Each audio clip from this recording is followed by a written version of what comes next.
when we worry that our authentic self is not going to be accepted, we tend to start wearing masks. At a certain point, it gets exhausting, just like if you were constantly and perpetually on a stage and could never get off it. And anything that's exhausting you is probably not aligned with your whole self. Hey, welcome back to the Personality Hacker Podcast. My name is Joe Mark Witt. And I'm Antonia Dodge. So, Antonia, I would say that of all the things that we do at Personality Hacker, when we're done with a podcast, like recording like we're doing right now, I am the most exhausted I ever am. I think it's not the hardest thing we do, but it's the most tiring thing we do. Yeah. And I think that's for a few reasons. I think it's we have to basically generate content almost like a message in a bottle. We have to like come up with an idea, a concept, content.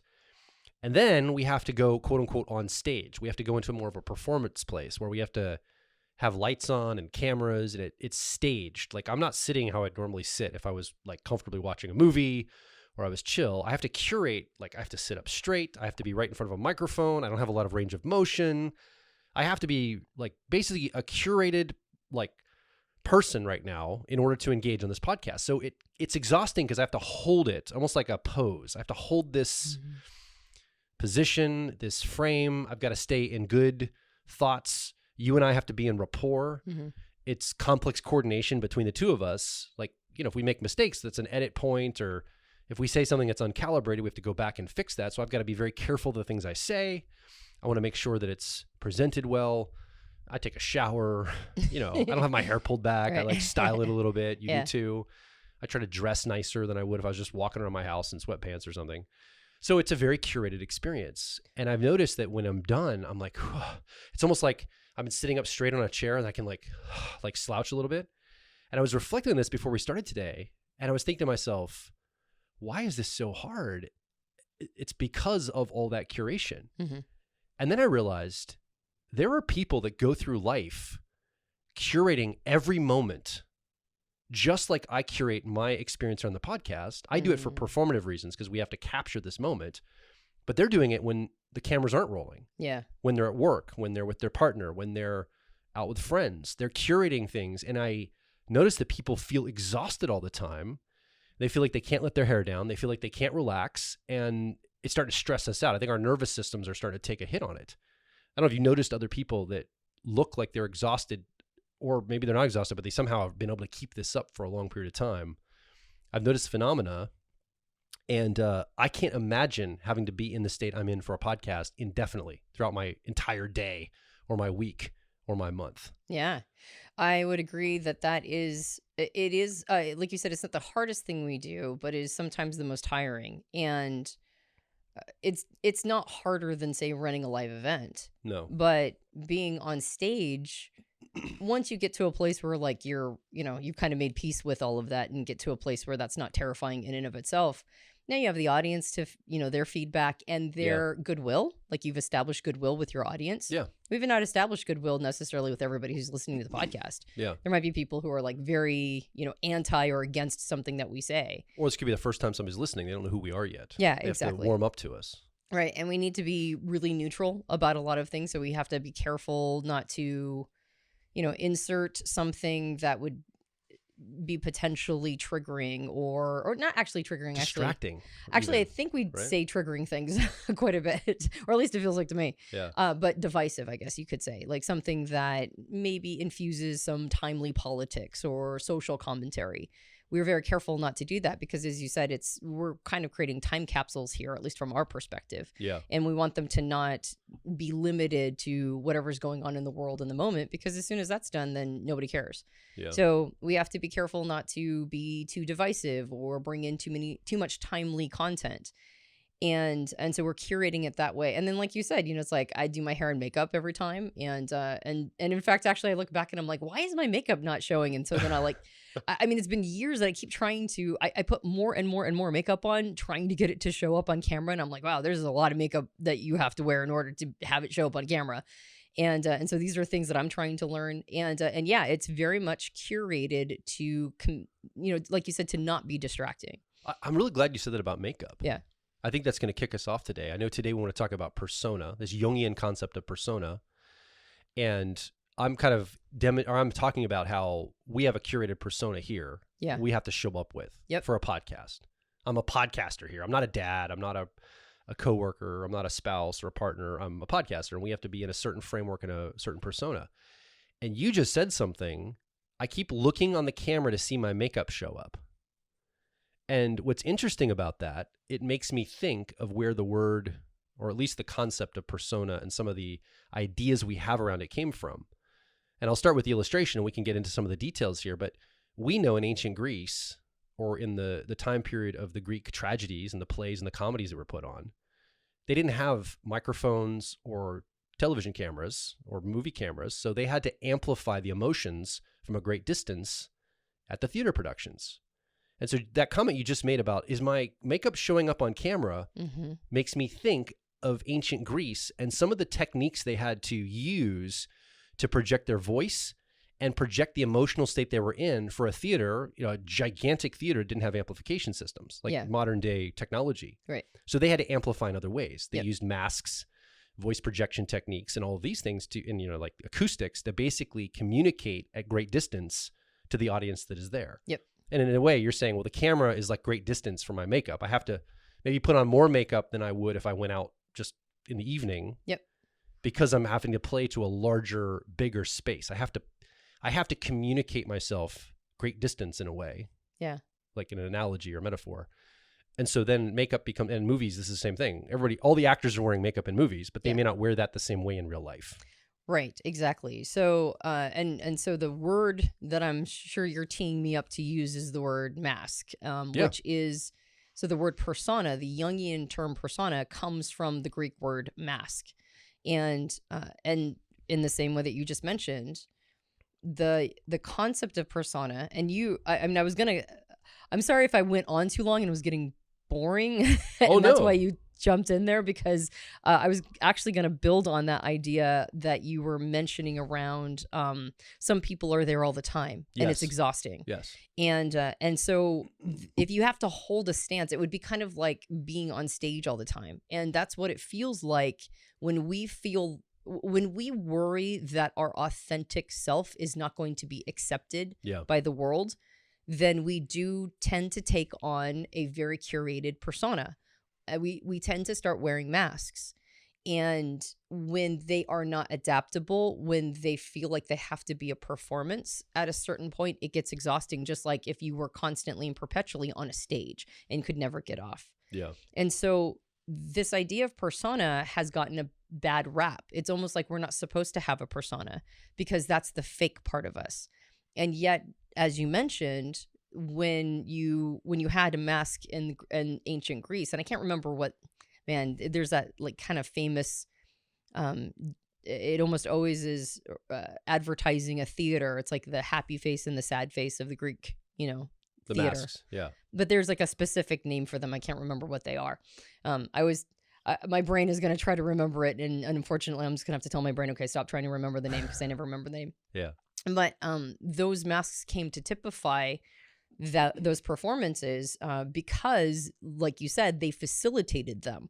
They had amplification in the mask itself. And so the mask would make it so that people, like you mentioned, at the back of the theater could still hear the voice of the actors. And they were very exaggerated emotions, like huge happy faces or sad faces, so that people at the back of the theater could get what was going on. And so there's good things that come from a persona, which is amplification of a part of who you are when you're interfacing with the outside world. Yeah. But at the same time, there's also a danger to that, which you can see when you're in one that feels like a constant performance. You get exhausted, and anything that's exhausting you is probably not aligned with your whole self. Yes. So then I guess the question that gets begged is a persona a good or bad thing? Right? Is it a good thing for communication, or is it a bad thing because that it's not always how you feel your whole self is? Yeah, I think most people, without thinking too deeply about it, if you didn't know what you're talking about or what you're looking at, would go, persona is always a bad thing. It's always bad to have fakery or inauthenticity. Again, this is how people are going to code it for themselves. You and I know that it's not fake or inauthentic to necessarily have a persona. Or am I being fake right now because I've got a microphone and I'm sitting still and we're having a conversation that's very curated with lights on and cameras. Right. No, it's a curated form. It's more formal than if you and I were just talking casually downstairs on our couch in our house or something, or over dinner. Yeah. But it's not inauthentic to be in a performative way or present something. And I think it's very valuable, in fact. And you can even see the nature of this. I think people are pushing more and more for authenticity. Think about what we would be doing if this was 15, 20 years ago, recording like a TV show for the internet, or a video for the internet. We do this audio and video. But these mics it'd be weird to have this here. Like if you watch a TV show like one of the late shows, there's a microphone sitting on the table, like on the desk, but they don't have like boom mics and mics right up against their faces. That's very podcasty. Mm-hmm. Yeah. And it's become normalized to have the equipment in the shot. Yeah. There's not a boom mic above us. Like it's okay to show the shot. It's okay to show the cameras. It's okay to show the equipment and the recording and the experience. That's part of the persona of being a podcaster now. Mm-hmm. Like if you didn't have these, people they wouldn't put you in the category of podcaster. So I think persona is also something that there's some expectation to it. People expect us to show up, or we expect ourselves to show up in certain ways. And so we curate or perform ourselves to showcase, okay, this is the category I'm in. Yeah. I'm doing a podcast because I'm sitting in front of a microphone talking to Antonia on chairs, poised in front of cameras and mics. Yep. It would be weird for us to have like a conversation about our relationship or personal conversation around our kids. Like, oh, let's go in the podcast studio, kick on the lights and have that conversation with the mics. So it'd be like, you'd be like, Joel, that's weird. I don't want to do that. I would feel inauthentic at that point. Right. So I know we just kind of went on a bunch of different tangents, talked about a bunch of different subjects. I opened a bunch of different loops just to kind of talk about demonstration, some illustration to see, okay, what are we actually talking about here from like a lived experience type of way? Maybe now is time to go into more definitions, Jungian stuff. Let's talk about what is persona a good thing? What do we talk about? How would we define it? Do you want to jump into that? Yeah. And also... Why are we even talking about today too, right? Yes. Like, what's the point? Why are we talking about it? And what is the benefit of understanding Jung's archetype of persona? So Jung had 4 primary archetypes that I think are easy to overlook for type enthusiasts who mostly understand Carl Jung's work in terms of cognitive functions. So cognitive functions are like a bedrock concept for Myers-Briggs personality types. And there's something that we talk about endlessly over the last 10 years on the podcast. So if you've never heard about cognitive functions, then there's an endless source of them in the podcast and all over the internet. That's the beginning and end of what a lot of type enthusiasts know about Jung's work. But Jung's work goes way, way deeper, and it is the source code for type, in my opinion, or the Myers-Briggs or 16 personalities version of type. So there is a lot of value diving into that source code. There's a lot of value in understanding what was at the beginning or the point of inception, or the other ideas that were being worked on while he was understanding cognitive functions. And these 4 archetypes of self, persona, ego, shadow, and whole self, were, I would say, some of the most accessible, but at the same time profound ideas that he came up with. And so I always just find it interesting just intrinsically, but the further down the rabbit's hole of Jung's work I get, the more I realize that these are like algorithms for having a good experience in life, honestly. So we've done a whole podcast, I believe, on those 4 archetypes, so you can look it up.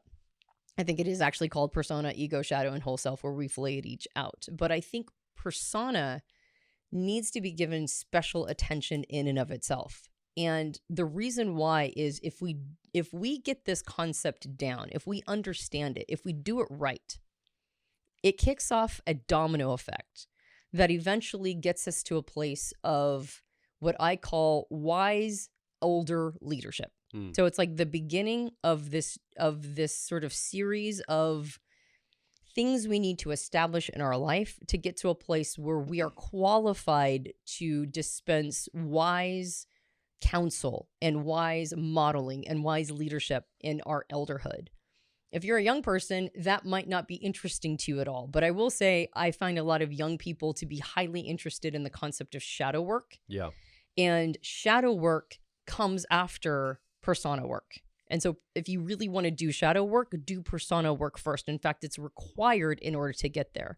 So that's why we're talking about persona. We're talking about it not just because it's an interesting theoretical model, but because it's actually one of the most important things that we can establish a good relationship to persona and a good understanding of what it is in order to effectively have a successful life. It's because the way we show up, well, not just to others, but to ourselves, matters. Like it informs the inner space. The outer space informs the inner space, is what I hear you saying in a little bit of a way, right? Like I think that you connected this to ego. You said persona, or excuse me, shadow. If you want to do shadow work, we do persona work first. Mm-hmm. It immediately made me think of, I saw this video online on YouTube with this guy who would go around and work with homeless people who were struggling, and we'd help them get haircuts and get a new clothes and a haircut so they could go and find jobs and help them polish up their resume. And it's really interesting to watch the video when the person gets a haircut, they get a shave, a nice pair of nice new clothes. They look so different. Their hair's combed and looks really nice. And some it's very emotional experience. They look at themselves and they have this emotional experience of seeing themselves in this different persona. Right. And it's because it reflects the inner space. It's actually touching something very deep inside their shadow, most likely. Mm-hmm. And somebody that's in that state, a lot of these people are struggling with addiction or really bad circumstances. They have a lot of healing to do and a lot of shadow work to do. And this guy doesn't go in and start counseling directly to the shadow. He just helps them get their persona dialed in first. Mm-hmm. To your point, it's the first step to go into the deeper work, the stuff that's under the hood. Yeah. This is the place to start. Yeah. Especially if you're young. Because it's kind of the work to do when you're young, a young adult, a teenager, somebody that's in your youth. This is available to you to work on your persona. Yeah. So let's go another layer deeper. Where do we go from here? Okay. So that was the why. And so let's enter the what. What is persona? How did Jung define persona? Well, your persona isn't necessarily an insincere or fake part of you. Yeah. It's, you could call it sort of selective authenticity. It's the part of yourself that you are choosing to show to this context at any given time. So by this context, I mean whatever environment or context you're in at the moment. So you could almost see it as the interface. It's if we're on one side and everybody and everything else is on the outside, and you could almost call this introversion versus extroversion. Introversion is us and a relationship to ourselves and all the things that are inside. And extroversion is everything on the outside. Persona is your interface of those two worlds. It's you bringing yourself to a situation and in an environment, and then trying to find the best, bridge between those two concepts, like the me that I show up with at any given moment. So, what are different contexts and environments? Well, the office is an environment, right? And you're going to show up a certain way when you go to the office. School is an environment. So you're going to show up a certain way when you get to school. How about a Zoom call? A Zoom call is an environment. You're going to show up a certain way. My background is curated properly, right? Yeah. Your family is an environment. Your partnership or your relationship in your marriage is an environment. Like there's all these different environments we find ourselves in. And we know that how we show up with our families or our kids is not necessarily the right way to show up with, office mates. So we recognize the idea of showing a different slice of ourselves or a different aspect of ourselves depending upon what the context itself is asking for. So it's like selective authenticity. Now, does that mean that I'm fake in the way that I'm showing up at the office? Well, I wouldn't be able to show up in that way if I didn't find a part of myself. So I can't show up with something that isn't inside. So whatever I'm showing up with is a part of me. Yeah. The challenge is when it gets a little too pinned on, a little too curated, a little too selective. When it's not showing any part of ourselves, when there's no vulnerability or sincerity in there, there's just like a one very, very, like you use the word curated, one very curated aspect. And that we bring that to most contexts, right? Like we don't become flexible. We don't adapt to the environment. We just bring that same version to most situations. Now, when that happens, there will oftentimes be like one environment where that environment gets the quote unquote real us. And usually that environment doesn't get a very good version of us because we're exhausted from having performed in every other situation. Usually that one environment gets the worst of us. I see this as parents that maybe are pillars of the community and show up as these amazing people for everyone else, and then go home and speak abusively to their children and partners, or they're just kind of awful people at home. Well, they pinned on a very curated persona everywhere else. And then when they got home, that they just couldn't sustain that, and all the icky stuff now comes out. So an overly curated persona is usually exhausting, and it doesn't it's not sustainable all the time. Yeah. Well, and that's an unhealthy persona that's Right. not sustainable. I mean, you can sustain a persona if it's backed by realness and you're more authentic to it, right? Your situation, your context, all the things that help you curate it, that you're matching your world, and it makes sense for that. I think that's a healthier version. You were saying, is it inauthentic to go to work and showcase a certain persona? In some ways, that it's even more authentic. There's a part of me that has a very professional part that likes to be kind of in the office environment, right? Maybe my effectiveness 10-year-old and my ENFP personality wants to be more professional and wants to showcase a very professional side of me. At home, I don't get the opportunity to do that. With my kids, I don't get the opportunity to do that. Mm-hmm. I get an office job, or I have a context where I have to go into a presentation in a corporate environment. Well, there's a part of me that's very authentic that gets to now showcase itself in that arena, that if I didn't have that arena, I wouldn't be able to showcase that. So the context, I don't think I don't think persona is inauthentic. In fact, I think it actually allows us to be more authentic. Yeah. It's to your point, what you said before, is not to get stuck in one slice of it, one showcase of it. It's, can I be professional when I'm in the professional setting? Can I be chill with my kids when I'm in that setting as a dad? Do I have this range of ways of being? Because my younger self would immediately thought that's a chameleon. That's a person that just doesn't stand for anything, wishy-washy. They're two-faced. They're showing this face at work. They're showing this face at home. They're actually not to be trusted. That's how I would have represented that kind of a person in the past. Right. But I've updated that to say, no, that's actually a mature person that's bringing out the right part of themselves to the right context.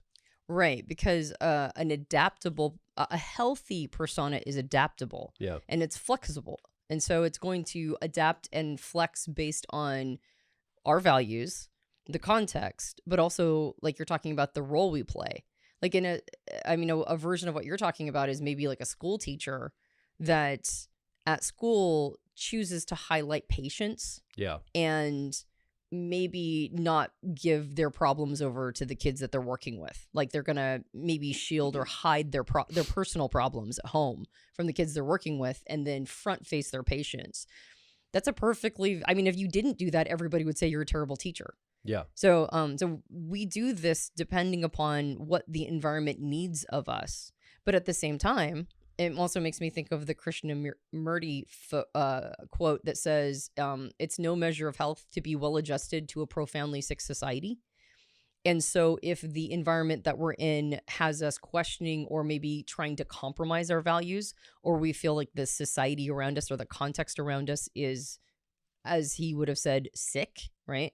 Then maybe standing against it is part of our persona. Like we're choosing to show up with the values part of us that says, this is not all right, and I'm not okay with that. That's still you interfacing with the outside world. It's still like the stance you've taken. So it doesn't mean that you're a chameleon and that you're entirely handing your identity over to the environment. It's that you're doing a read on the environment and trying to meet it halfway. But not, like what you're talking about, the chameleon that doesn't stand for anything, that's a person who's meeting the environment all the way. But an individual that says, no, the environment needs to meet me on my terms, is somebody who is now asking the world to do the same thing, only the opposite direction. So that's why that concept of interface and bridge is so important. But it also makes it harder. If you are just going to hand yourself over to the environment, that means you don't have to do much thinking. You don't have to show any discretion. You just go, whatever the environment wants from me, I'll give. You don't have to really think. You just have to react or respond. And then the other side is also true. If you're just going to stand for whatever you stand for and everybody has to, sort of suck it up, you don't have to think much. You don't have to show any discretion or discernment. You just show up with whatever you think is right at any given moment, and everybody else can I can't think of the phrase that isn't a swear word, but Go away. Yeah, they can all go away. Right. So, so anyway, I don't know why that phrase just keeps going in my head over and over again, but I'm not going to do that because I'm going to curate my persona enough to not swear egregiously in this episode. So, both of those are easier to do, even though the consequences are worse. They're easier to do because you don't have to show up any thought or discretion. When you have a healthy persona, it requires something of us. It requires us to be calibrating all the time. Is this a situation where I need to show up with my personal values, or is this a situation where it kind of doesn't matter and I can be more accommodating to the environment? If a person had authenticity as a value, but they're a school teacher and they're going through a rough time and they make all of their students like listen to their sob story because that's how they're actually feeling right now, and that's a sincere feeling. Well, we wouldn't say that that's a values-based decision, even though they might, because my value is authenticity or sincere expression of feelings. So it's not just our values we have to take into consideration. It's also societal values that we take into consideration. Yeah. And when we do that, when we do the hard work of discretion and flexibility and adaptability and doing the thought labor as we're going, then we are what Carl Jung would call fit for life. We are now, we're putting ourselves in a position of success without compromising our individual values, without compromising ourselves, but at the same time, not forcing ourselves on the world so that the world rejects us. And so we're setting ourselves up by playing this balancing game, we're setting ourselves up for the best possible scenario. And it feels like how this is connected to personality type is our personality type can show us more aspects of ourselves. It's a good starting map, especially when you're young, maybe before you're ready for shadow work and some of the deeper truths that you're not ready to face yet.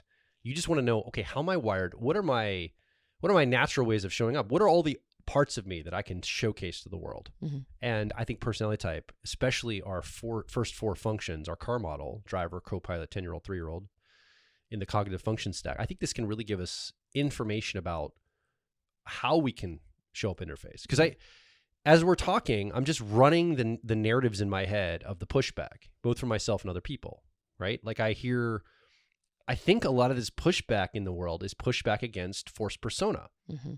Like, I can't tell you how many times I've heard women say, as a woman, I'm expected to do all the emotional labor for people in my life. I'm expected to pin a smile on no matter how I'm feeling. I'm expected to look nice and pretty, or, put my hair and makeup together and look nice for everybody. Like, I feel a lot of women I hear will report they feel almost like not assaulted, but like required or like commanded by society to follow all of these rules. Men have it too. I just happen to choose women. Like men have their own version of this. Yeah, for sure. But a lot of women will report this and they're like, I don't want to, like, I'm tired. Like, it feels like it's an old school way of thinking. I'm tired of doing this. I'm tired of when somebody asks how I'm doing, being polite all the time or like shining it all the time. Can I just naturally be how I really am? Mm-hmm. Do I have to smile? Do I have to do this? It feels like this persona work is being forced upon us. And I think there's a backlash to it in our society. To say, I'm not going to do that anymore. Yeah. I'm not just going to play this game because I'm expected to. Yeah. Well, and it's kind of understandable, but at the same time, I also suspect that it is, that kind of feeling is built on poor persona work or imbalanced persona work to begin with. So it's not less persona. It's like you even need even more of it. Yeah. Well, like, you need better of it. Do it better for yourself. Don't let other people do it for you. Take control of the process for yourself. That's right. Is really what we're saying. Yeah. The pushback against, I don't want to have to be all things to all people should not be, I don't want to show up at all with any expectations. And I don't think anybody's really saying that. I mean, some people might initially, when they recognize that they don't have to be all things to all people, might go a 180. Yeah. But most of the time, I think what people are effectively saying is that I'd like to have a more balanced relationship with my persona, a healthier one. And that's right in alignment with Jung's recommendation for our relationship to persona, because an imbalanced persona actually, and this is why we say that it's connected to, or why I said it was connected to a better elderhood experience down the line, and then shadow work somewhere in the middle. The relationship between all of these things is that if our persona is imbalanced, then what ends up happening is we end up building up shadow material from disowned parts. So what is the shadow? Well, the shadow is anything about ourselves that we are unconscious or unaware of. Good and bad. Yeah, good and bad. Not just bad stuff. Its Yes. shadow makes it think, oh, it's all bad. But no, it's like your good qualities too you're unaware of. Right. Well, anything you're not ready to contend with yet. Yeah. Right. And a bunch of unprocessed material. And so sometimes unprocessed material is positive. So it doesn't just have to be bad news, but it feels like bad news. It feels like material you are not ready to see about yourself at this time. And if our persona is imbalanced, what that means, and we kind of talked about the two sides of this. One is it's overly rigid and pinned on and buttoned up, and you just show a very curated version of yourself to everyone. And I guess a practical example of that is like somebody who you never see not smiling. Like they're just constantly pleasant face, smile, chipper, happy all the time. You've never seen them crack. You've never seen them break. They're just always in this mood all the time for everybody, always. And I'm sure that's not the case when they go home, but they've got this very, very curated, very like sort of this is as selectively authentic as they're willing to be. And so that's a rigid, non-flexible persona. On the other side is a persona that almost doesn't exist. It's the one where you can almost, I mean, I think of it as like, I don't know, sort of the Gen X version of it, which is nihilistic and I don't care what you think about me, and everybody else can go screw themselves because I'm just me and I'm not going to sell out or whatever, when we were all teenagers.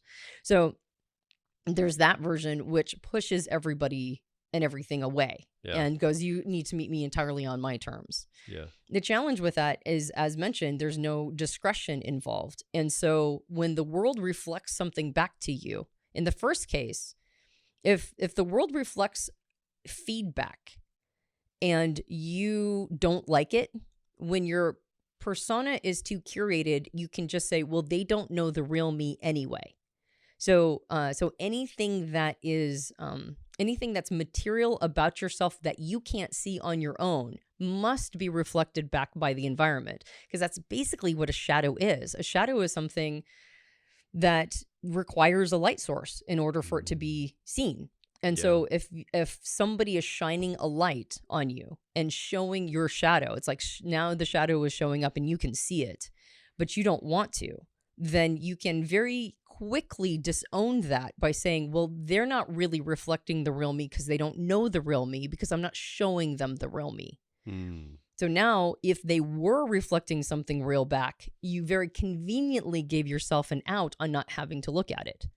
On the other side, when you are requiring everybody to come all the way to you, then you're not actually taking in any feedback. You've just sort of written them out to begin with. You're like, well, you don't know me and you don't get to say anything about me. And you've like just in the strategy itself, you've written out feedback. Yeah. So when personas are too curated, too rigid, or too self-centered and not meeting the world halfway, then you build up all of this shadow material. It's basically like plaque, right? It's all this, you just sort of built up all of this shadow material waiting for you later on down the line to look at it.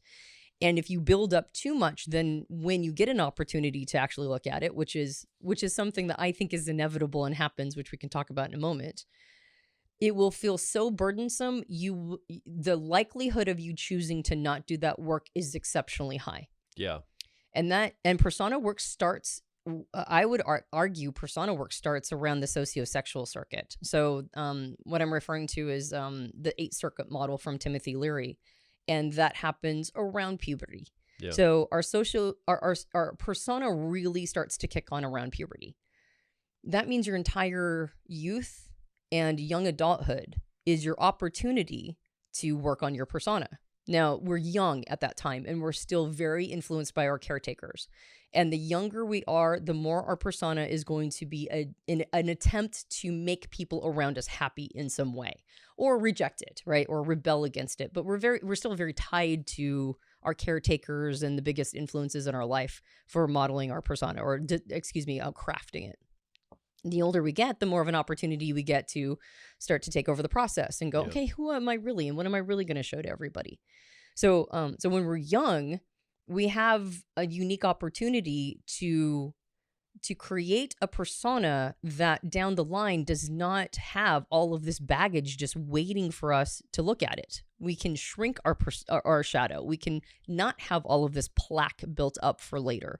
if we have a good relationship to persona. Yeah. But that means discretion, discernment, thought, and authenticity, like true not the everybody come to me because I shouldn't have to meet the world halfway, but like the real thing, the real authentic desire to sync up with our environment and show a part of ourselves that is appropriate for that particular context. So the image I got in my head as you were talking about showcasing to the world something that won't reflect a lot of shadow is almost like if I'm facing a light, like the sun, and I'm casting a shadow behind me, and I want to cast a thinner shadow, I might turn sideways and stand sideways. So I cast I want to present the thinnest, most narrow persona possible toward the light to have the thinnest shadow to have to contend with. Mm-hmm. So there's this idea of the more curated and the more tightened up. I don't mean to do this to real estate agents, but I always think of real estate agents as very curated personas just because of the one South Park episode where they made fun of it. Right. I know there's real estate agents that aren't just always in persona, but for some reason that's the image. It's the image I have in my head of that, like in South Park where they're like posing on the billboards to kind of be in their, I don't know. It's just a funny scene. But I think in terms of like, the overly curated, overly professional face that someone might put on, again, no shade to real estate agents. That's just kind of the thought I have in my head. Where you're basically saying, I'm so nice, I'm so kind, I'm so curated that you can't find any fault with this. The shadow is so thin that I'm casting in the light here that even if there was a shadow, it's not going to have much content because I've just really given you a very, very thin slice of curated experience of me. Yeah. Now, so that's one way to say it is we diminish the shadow that's there. But the thing you're saying is if we do happen to cast a wide shadow by presenting a persona that's a little bit more wide, it looks more real than that really thin, almost NPC type shadow. Mm-hmm. We can just say, well, that's fake. It's in a way we almost embrace the fakery and we say, well, that was just a performance. That was completely me. That was my stage presentation, or that was my politician mode, or that was maybe politicians are better than real estate agents for persona slice. That's probably better because I don't want to pick on real estate agents. Right. I have no beef against them. It's fine. But politicians are very curated personas that have a thin shadow they're trying to cast, which we know there's a crap ton of shadow in a politician's life, right? Yep. That's why they're trying to cast this very thin persona because we know how much garbage is behind it all. And they know it too. Yep. So they're like, don't look at any of it. But if they already cast something wide, they go, well, that really wasn't me. That was me in my speech-making mode or my politician mode or my whatever mode. That's not legit. Yeah. That big shadow you see, that was all fake because my persona was fake. So you can't point to that and say that's something I got to deal with because my persona wasn't even real. Mm-hmm. And so in a way, if we're not willing to contend with our shadow, we want people to see us as fake from our personas. We don't want them to think that's our real self. Yeah. We like the fact that they don't really know who we really are. It's almost like a defense mechanism now of a way to cast, like, I show you a non-reality of who I am, and then you can't call me on anything because none of that was me. Yep. I tell myself, even though it is me, but that's how we get out of this. Mm-hmm. Yeah. So Carl Jung mentioned that the persona is a social mask that is crafted to adapt to social expectations and meet the world halfway. It's a tool of adaptation. So it tries to balance the needs of the individual and society, right? It's trying to find a halfway point. It is also, he mentioned in many quotes that it's a concealer of the true self, right? So if we want to hide our true self in the same way that you're talking about right now, so and if that's the case, if that's how we use the persona, then it will limit self-awareness and growth. He also talks about it being a potential trap. And the trap is not when we say, oh, they didn't know the real me the whole time. The trap is actually when we over-identify with it and say that is the real me. We do have this sort of chirpy, no, this is me. I'm happy and bubbly all the time. That would be over-identifying with our persona, not giving ourselves credit for the full range of human emotions and experiences. And it doesn't even have to be the happy, chirpy person. It can also just be the gruff person who's just constantly grumpy and pretending that, everybody and everything is making them grumpy. I mean, I know somebody who has carefully crafted the persona of a grumpy middle-aged guy because there were a lot of those people in his industry. And so he's trying to emulate people and model people who came before him. And so that's the role. The role is that in his industry, everybody's this grumpy guy, this grumpy middle-aged person, whether it's a man or a woman. And so that's their version of this. And so they've over-identified with a single role or over-identified with a certain affectation. And that's a warning that Jung talks about over and over and over. But it is also a reflection of the collective psyche, all right? Which means that it's mediating the individual and the external world. And so we're all kind of bouncing our personas off on each other. And our persona can be individual, but it can also, like, entire civilizations or societies can have a persona as well. And so that's a piece of it. A piece of it is that we're kind of all playing this persona game together to create a set point. And that you can almost argue that that's what culture is. Culture is our shared collective persona together that we put to the rest of the world. Right? These are our differences. And it's not entirely that. That's a very reductionist way of looking at culture. But there is a piece of that. There is a piece of our front facing with how we look to the rest of the world. And he also mentioned that it is linked to the shadow in the way that we're talking about, right? It's like it's almost like a seesaw. The less balanced, or I would say the less adaptation that we have in our persona, the more shadow content is going to build over time. And the more flexible our persona, the less shadow content that we'll have. We'll all have shadow content. That's not something that can go away. But it's just how much do you want to have to deal with or contend with as you age or get older, and then it starts to be reflected back in a real way. Yeah. So that's Jung's concept of persona. And then he also mentions that it needs to be, well, I want to actually find the quote because I think it's such a good one. Yeah. He says in 2 essays on analytical psychology that the dissolution of the persona is therefore absolutely indispensable for individuation. So he says that we need to dissolve the persona, which is a very interesting word to use. So what does it mean to dissolve? That's a alchemy. Like, dissolve is an alchemy word. Well, not particularly alchemy, but right. It's not destroying it or right. ridding yourself of it. Right, exactly. It's not it's not destroying. It's not destruction. It's dissolution. It's dissolving. Transfer of energy to something else. Exactly, because in that same quote, he follows it with, but one must be careful to see this as this apparently negative process followed by a positive advance. For experience shows that the loosening of the persona is only a means to the end. The end is that hiatus which follows when we shed our surface, which is what we are in the eyes of the world. And then he also says that the individual must be careful to build up a new persona that is adequate to the demands of life. For without a persona, he can no longer exist socially in a human community. So while Jung talks a lot about how the persona is a trap, he also says, and also we can't live without it. So just like persona itself is a meeting of two worlds, persona, and it requires balancing, right? It requires discretion and balance and trying to figure out sort of the right, how much do I bring in this context?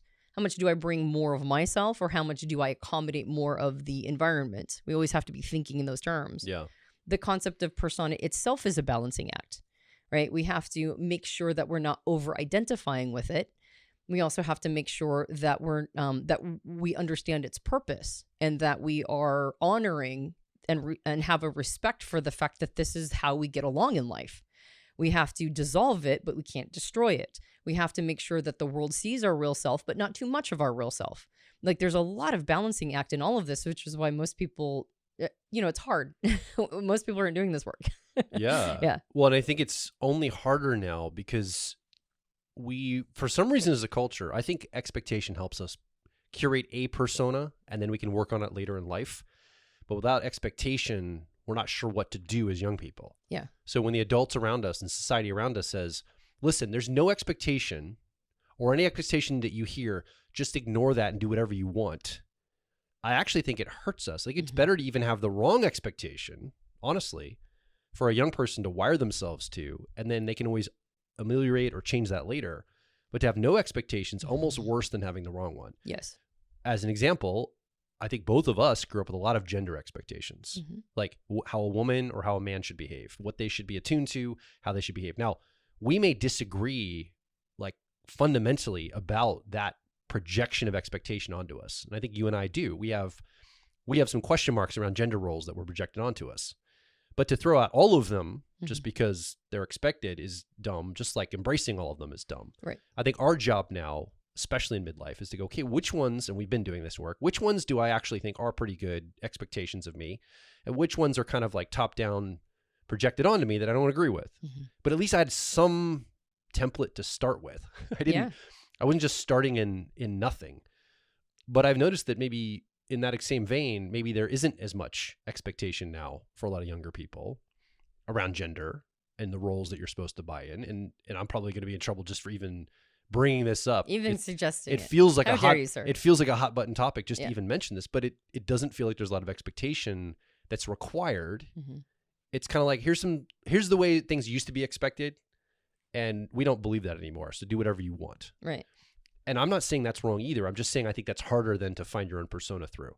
And because of that, I think a lot of people are going, and that's just one channel, take that and multiply it by all the channels of life. I think it creates anxiety, uncertainty, insecurity. People don't know what's expected of them, and they grow up with a lot of challenge and not know what to do. And so I see a lot of people retreat onto the online space and go, well, at least that's something I can control. I can curate my persona in my social media handle. Yes. Or I can take a snapshot of myself and my food or whatever on Instagram really quick or TikTok really fast.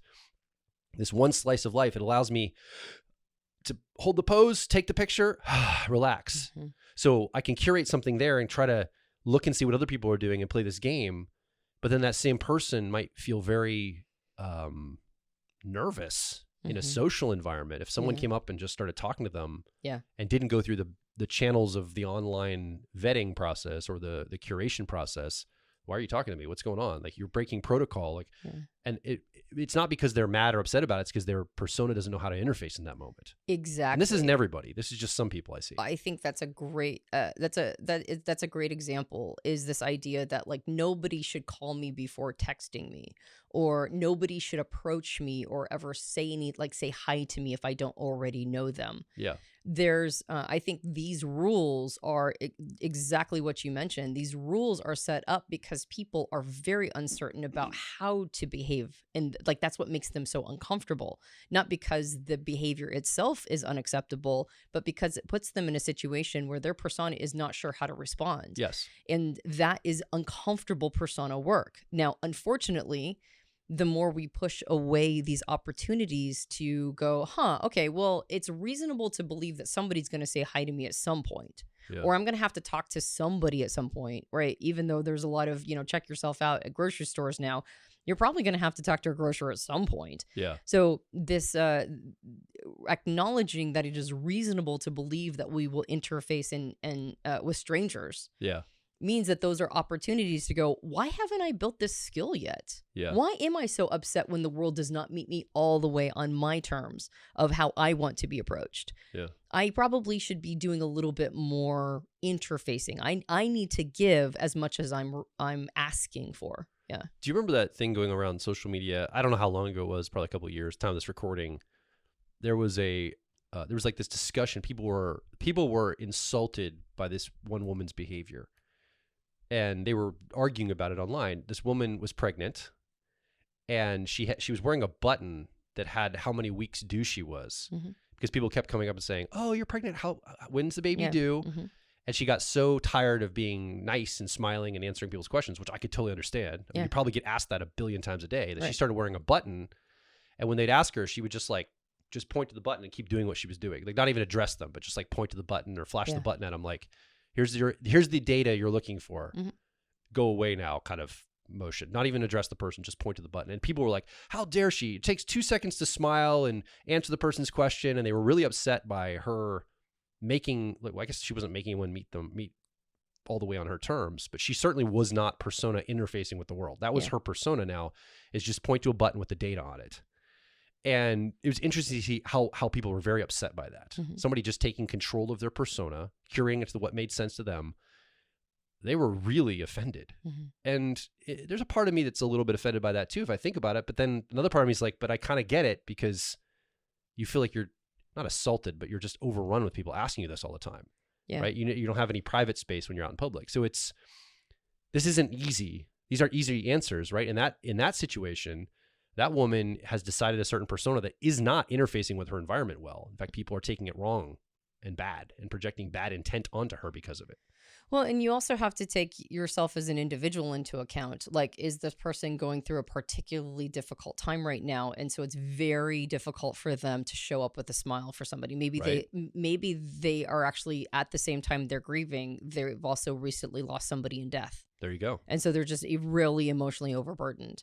And so they're taking, they're like, I don't want to be totally rude, but at the same time, I can't show up. Versus somebody who is, they just don't want to have to. Yeah. Right. And it's like, okay, that's interesting. Why don't you want to have to? Right. Like, maybe you could be a little bit more generous. Well, that's some people were saying she doesn't owe you anything. Like, she doesn't owe you anything, information or a smile or anything. No one owes anybody anything. Yeah. Persona work is, what do we owe to the outside world? It's actually balancing that. Yeah. So I actually disagree with the idea that she doesn't owe anybody anything. Oh, so you agree that we owe the outside world something? Well, not that particular situation. Right. I think that might be a hot button issue for a lot of reasons, but I have more context to say about that to ensure that I don't misrepresent myself there. Yeah. Do I think that we owe the outside world everything it asks of us? No, I don't. And in that situation, like I said, I don't know what her situation was. I don't know why she took that action. And so maybe it was all she could manage. Yeah. Maybe it was all she could manage. And so she actually was showing up for the outside world in the only way that she could. Yeah. So that's the thing about persona, is that we have to take ourselves into consideration at any given moment on the timeline. But we also, when people say you don't owe anybody anything, it's like, that's only if we are in a non-reciprocal relationship to society. Because society does a lot for us at the same time. It's kind of like saying you don't owe any taxes, right? That's the same thing. You don't drive the roads. Yeah, that's true. I mean, I would say that's right? true if you live in the middle of nowhere and you are 100% independent. Yeah, you don't owe taxes if you're like homesteading in the mountains, or, in like someplace up in northern Canada or whatever, and you are 100% self-sufficient. I don't think that person should pay taxes, because they're not taking advantage of any of the resources around them. Yeah. But when somebody says, that person doesn't owe you anything, it's like, well, does that mean that they're not taking anything? And what are they taking from society? And the answer is, when we have a high trust society built on smiles and politeness, we take advantage of the fact that we're not killing each other for each other's resources in that moment. Like, civilization is built on politeness. Politeness is something that is perhaps not owed, right? She doesn't owe you anything. It's like, yeah, but she took an awful lot by living in this high trust society. Well, what I hear you saying is society is built on persona. Yes. Politeness is a curated persona. That's right. We're coming back full circle here. You got it. Yep. So then that begs the question for me, like, how much do I owe the outside world with my persona? Mm-hmm.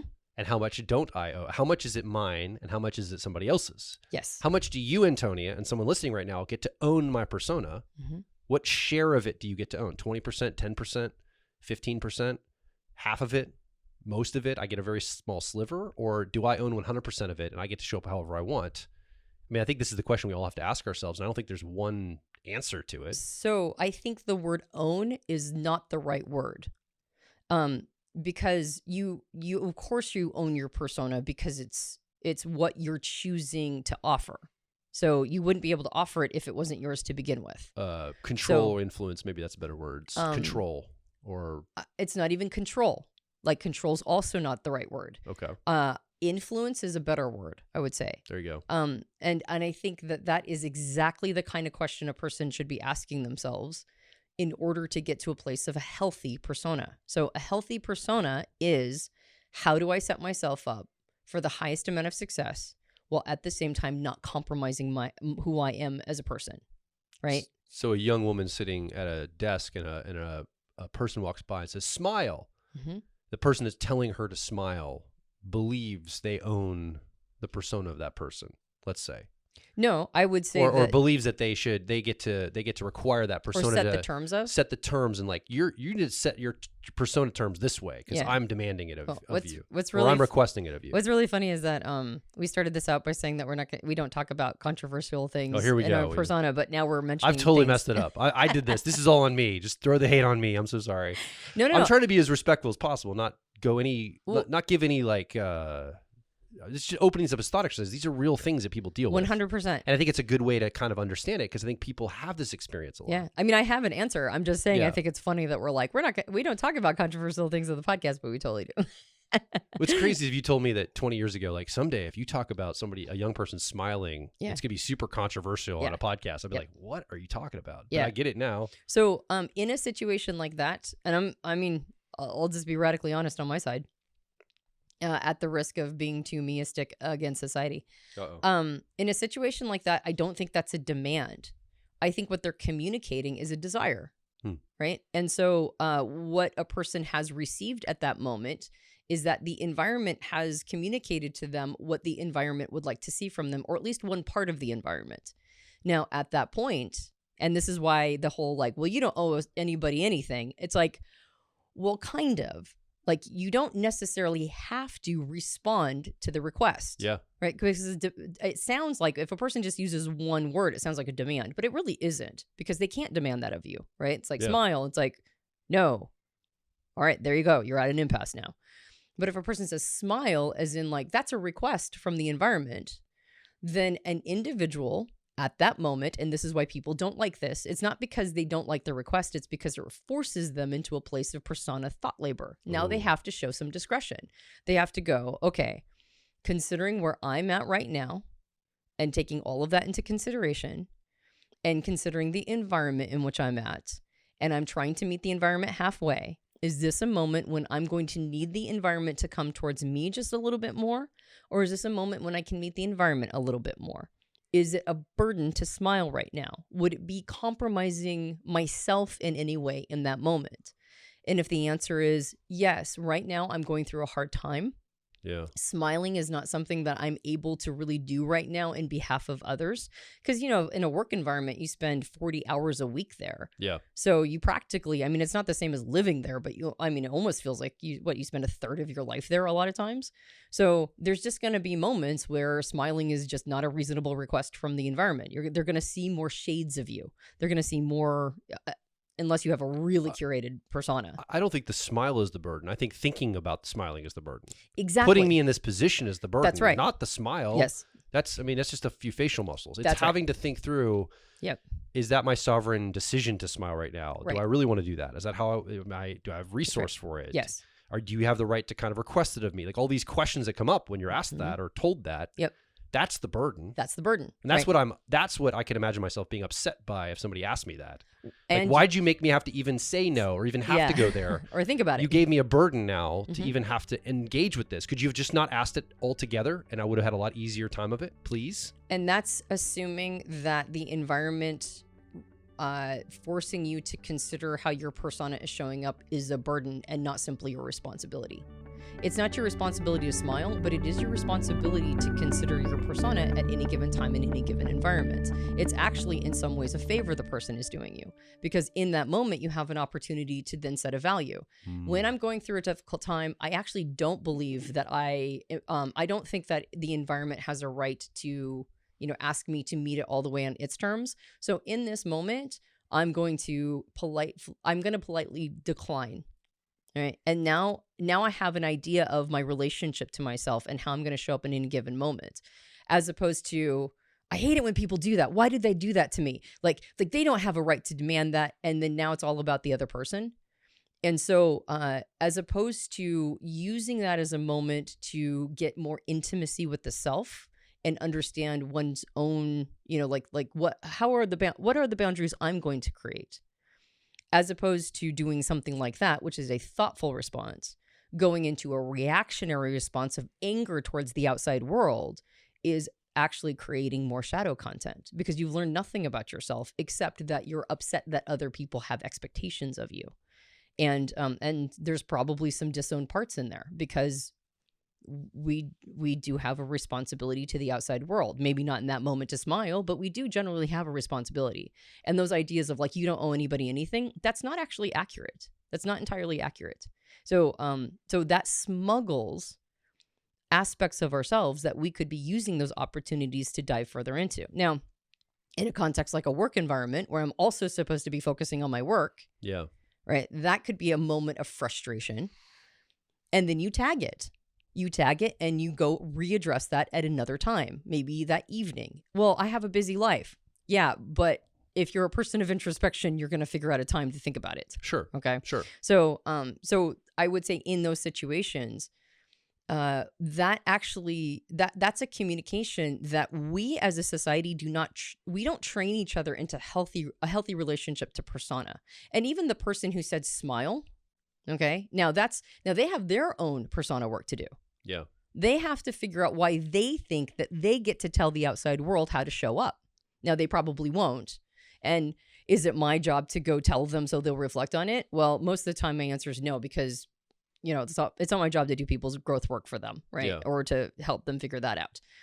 But it is my job to figure that out for myself. And so that person is also overreaching in a situation like that. So it sounds like this is exhausting. Mm-hmm. If I'm listening right now, I'm like, this sounds awful.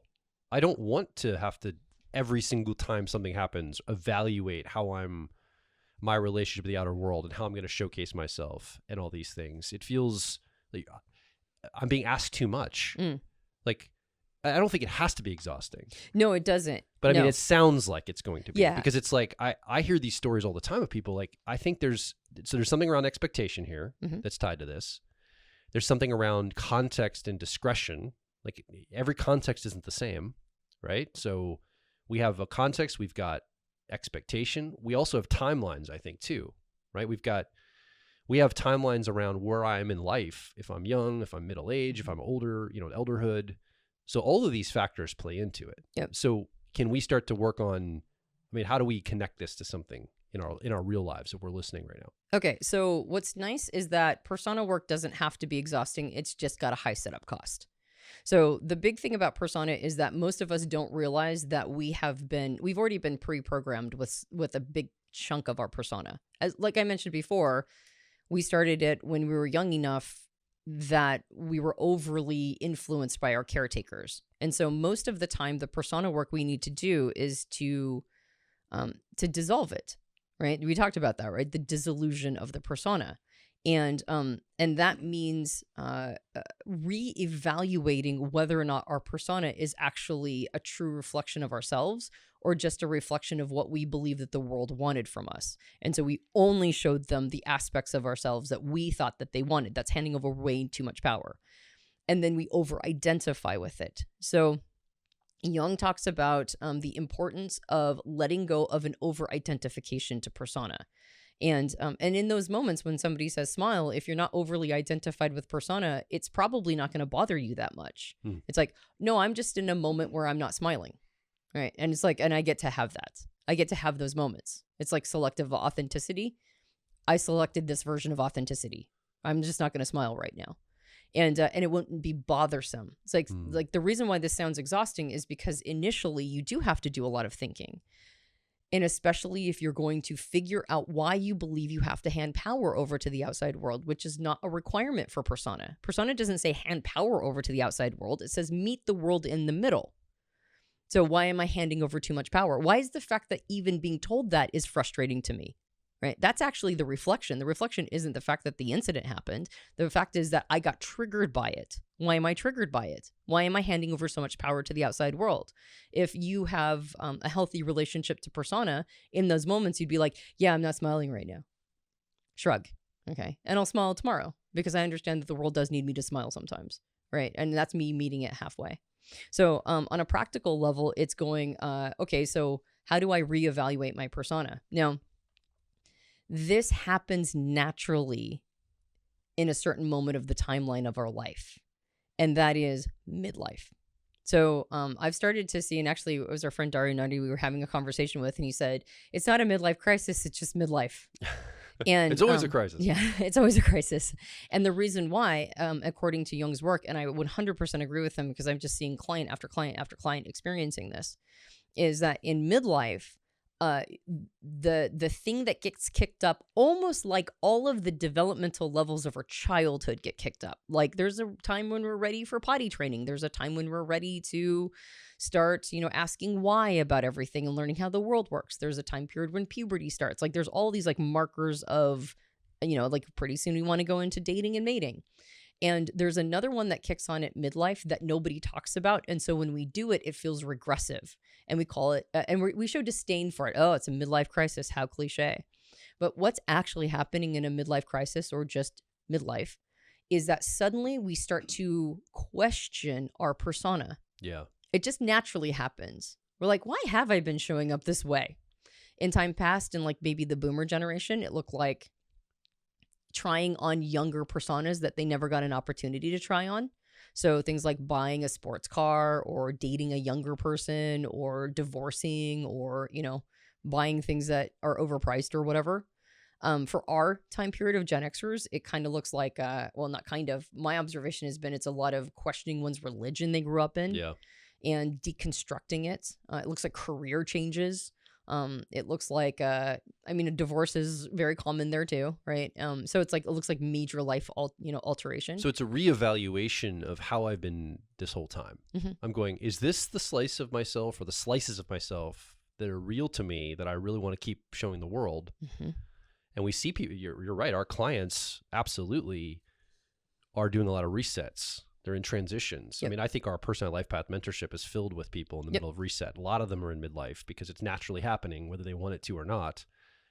And it is a way. It's like, I've been this all this time. Is there a new way to be now? Yes, right. It's something more honest, right? Is there a more honest way for me to interface with the world? Will the world accept this from me? Is really the big question. Yeah. Because before we assumed it wouldn't, which is why we had the persona we did. Or maybe we didn't actually think the world would truly accept the real us, which is why we pinned something on that was just a really tiny slice, or we got an attitude about it and said, screw you, world. And then in midlife, we're like, well, maybe the world will accept me a little bit more on my terms. Maybe I can meet it halfway and be okay with that. Yeah. Maybe I can make more space for it and not demand it meet me all the way where I'm at. Or maybe I can have more space for myself in this interaction and assert myself a little bit more and have better boundaries. So it's a way the boomer, let's say, who's getting the sports car at 45 and the younger person and is acting erratically is chasing their own youthful time period of playful persona.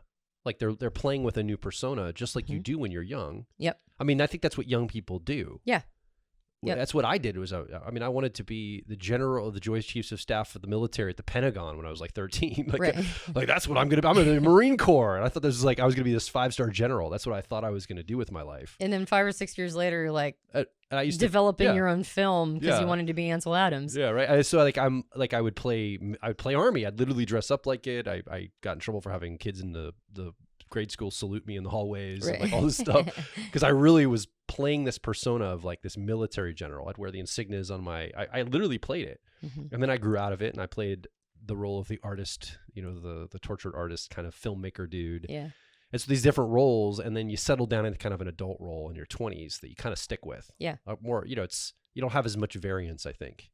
Yeah. But you don't feel like you can play as much. But I did do a massive reevaluation in midlife in my 30s. It's a huge reset moment. Yep. I'm still in the midst of it. I think we're coming to the end of ours that you and I've been through. Yeah. So it's a natural progression. So we're going back to be playful. So this is nothing wrong with it. I guess people do a lot of damage there though. Getting the sports car, dating the younger person, clearly the partner that got split up with or that had to feel the effects of that doesn't feel good about it. Yeah. It feels erratic. It feels regressive. It feels bad. It doesn't feel positive and forward moving. Right. To anyone involved.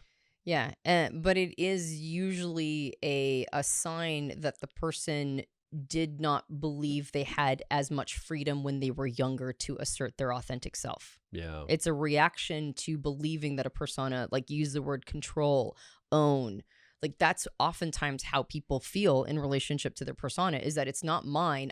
It's owned by the world and I have to meet the world on its terms, or it's controlled. Yeah. But really persona work is discovering that it's your persona. You get to show up however you want to, with resulting consequences. And if you assert yourself a little bit more, I mean, that's why people in midlife also tend to just kind of be more themselves. They're like, I don't really care what people think. Well, we still do. We still care, but we don't care like we used to.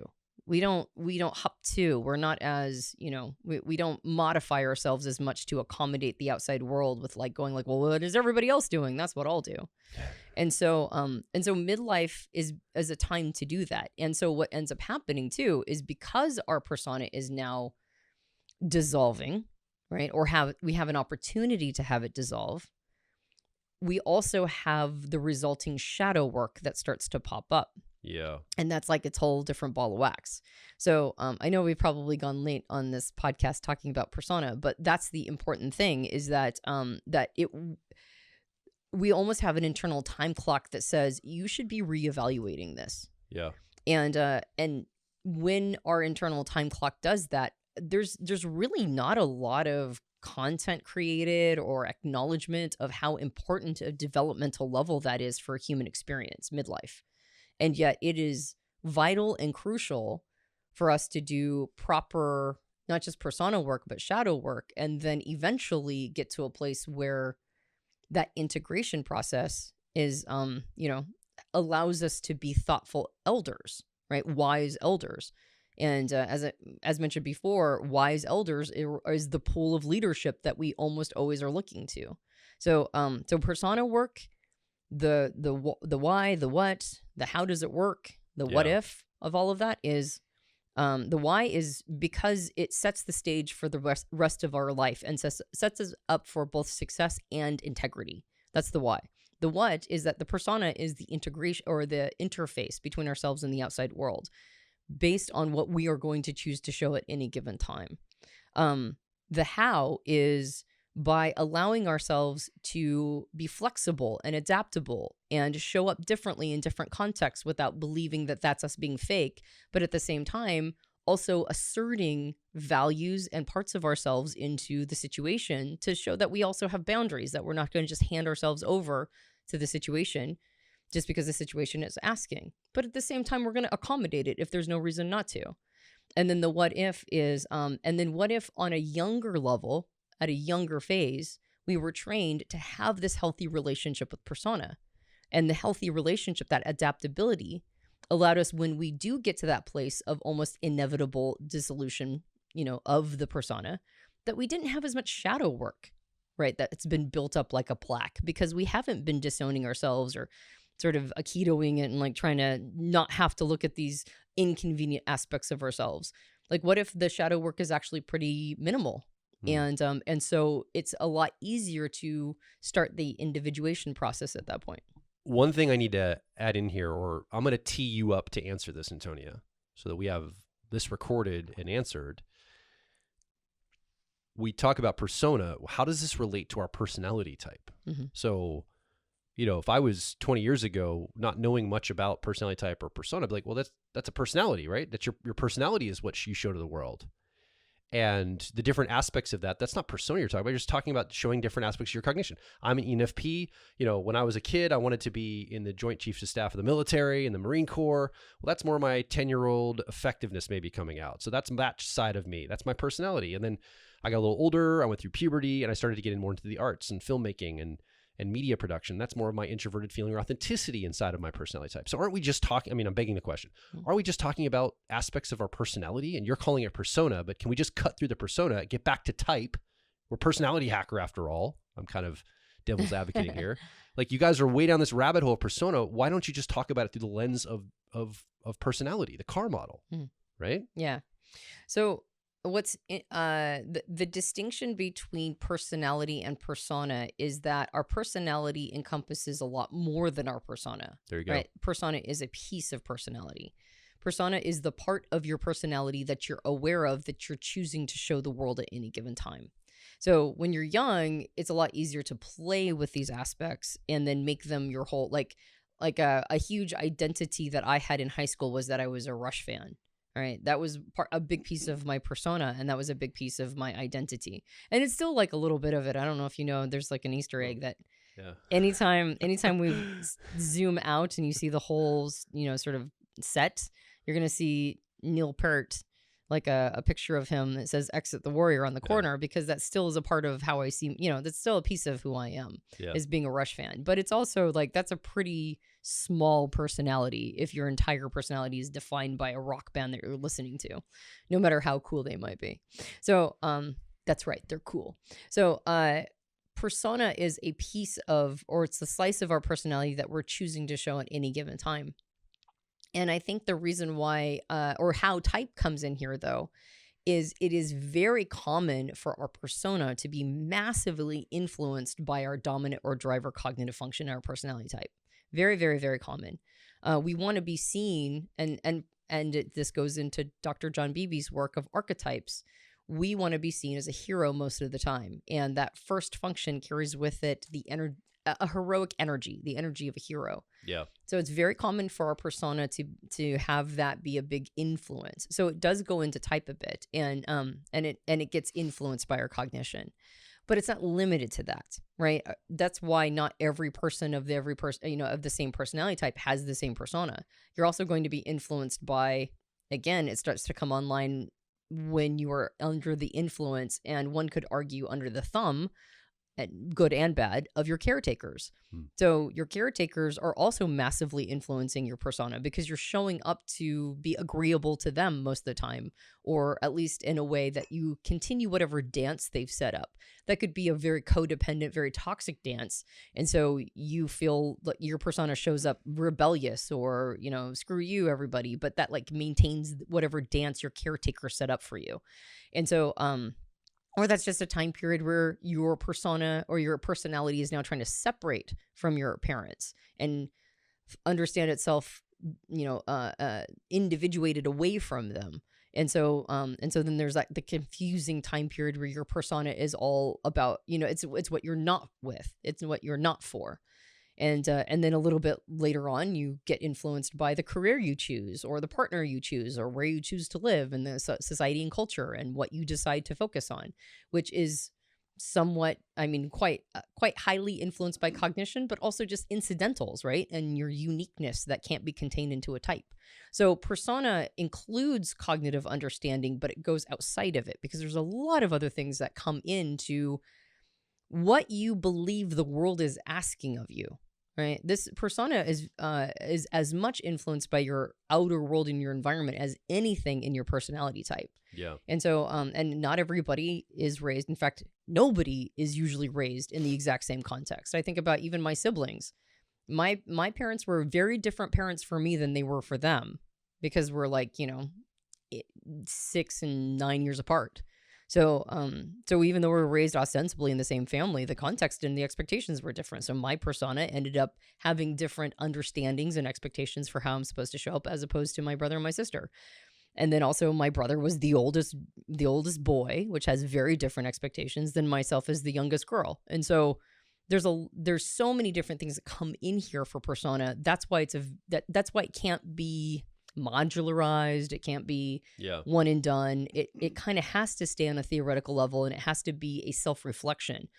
How am I showing up? Why am I showing up that way? Yeah. What is the environment asking of me? How do I meet it in the middle? How do I make sure that I'm not being lost in all of this, but at the same time, I'm also not thumbing my nose at the rest of reality? And so type is in here, but it's not the whole picture. So I think we should wrap this episode up here, because I'm sure it's gone on for a while, and we've laid some groundwork. Probably too long. We've laid some groundwork, and this is not necessarily easy stuff to get a hold of, because there's complexity here, and it takes some time to sit with the content, to let it develop, to understand what's actually showing up. But let me summarize in a dumb way. I'll do it kind of in a layman term, how I would represent it to myself. Persona is the way that we're interfacing with the world we talked about, like how much or what part of myself I bring to the outer world to interface with them. And what we talked about in this episode is there's a direct connection between my persona, how I showcase myself to the world, And all of the shadow material that is in my unconscious, on my unawareness, there's a tension point here between these two things. And we know that a lot of people are attracted to the idea of shadow work. I think it's kind of a sexy idea, a sexy term for some reason. Shadow work, ooh, it feels like that's exciting and sexy to do for some reason. And if you talked about persona work or dialing that in, it's almost like, ooh, that's like the opposite of it. It's like not sexy at all. It's the anti-sexy. So that's really interesting to think in terms of the persona is the very tool or the very way that I interface with the outer world. And it's like, oh, I don't want to go there at all. I'd rather go in the deep, dark secrets of myself and dig all of that out. I see people more interested in that than the interfacing. So that's interesting. I just think that's a very interesting way that's developed. I would like to talk about that on another episode, honestly. And also talk about practical things. If we're going to do persona work, and this is available for people that are younger than midlife, and it's the most important thing they could be doing, what does that look like? What is it actually, like, what are we actually doing here? We're just talking about it and theorizing, or are there tangible things I can practice? Can I make it operational? Can I make it actionable somehow? Yep. That'd be the question I would be on if I was somebody younger. If I was in my 20s right now listening, I'd be like, great guys, I buy the premise. I like the philosophy. Now, give me the steps. What do I go do about this? How do I actually practice this in my real life? So I'm prepared for the shadow work later that's all sexy and I want to do. So I think we could open up the next podcast, maybe start talking about that. And we can dip into the themes of like midlife and elderhood and some of these things. But starting with the practical, what do we do about persona? Are you open for that? Antonia? Let's do it. All right, great. Well, if you're looking for an action step this week, we don't necessarily have specific action steps except to acknowledge and know that your persona is very important. And if you'd like to get started on your personality type side of all of this, I recommend coming over to personalityhacker.com. We have 16 owner's manuals made for all of the 16 personality types, and we have one for your personality type. Come over, find the one that fits you. It's a great tool to get started on your journey using personality type in a real way in your life. Make it actionable. It talks about things like getting into flow, creating an ergonomic lifestyle for yourself, developing an ideal day for your personality. Something called grip trauma, looping, which is where parts of your personality shut off other parts of your personality. They don't listen to the wisdom that you have in your full self. All these phenomena that happen, we have modules that talk about all of these different fixations and things that you have to overcome being who you are. And so I think it's a really great way to help get yourself set up for success in life based on your own cognitive wiring. Come over to personalityhacker.com, get one of those owner's manuals for your type. And while you're there, let's engage with this material on this podcast directly below it at the website. Leave a comment, ask a question, or more importantly, share your personal story. What has persona looked like in your life? Do you have a very curated persona? It's a very thin slice and you don't like to show much range out of that. Are you more chameleon persona? You can kind of flex and flow in any context you're in. What does it look like? What's your experience with it? Have you noticed pain or trauma or suffering from having a more curated or looser persona? Has there been shadow material that's been reflected to you? Have you seen yourself scared or nervous or uncertain with the persona you're bringing to the world? Love to hear from you. Again, come over to personalityhacker.com and make your voice heard. And if you enjoyed this podcast, you can subscribe to us on Apple Podcasts and Spotify and a variety of Android platforms. And if you leave us a rating and review on Apple Podcasts, that makes me very happy. It makes me feel warm and squishy, so please do so. Motivates you. It motivates me. That's right. Helps me show up the next time. We also have a video podcast. You might be watching it right now on YouTube, and that can also be subscribed to. You can subscribe, and hit the bell to let you know when future episodes come out. And if you want to leave a comment on that, that would be great as well. Yeah, my name is Joel Mark Witt. And I'm Antonia Dodge. And we'll talk with you on the next Personality Hacker Podcast.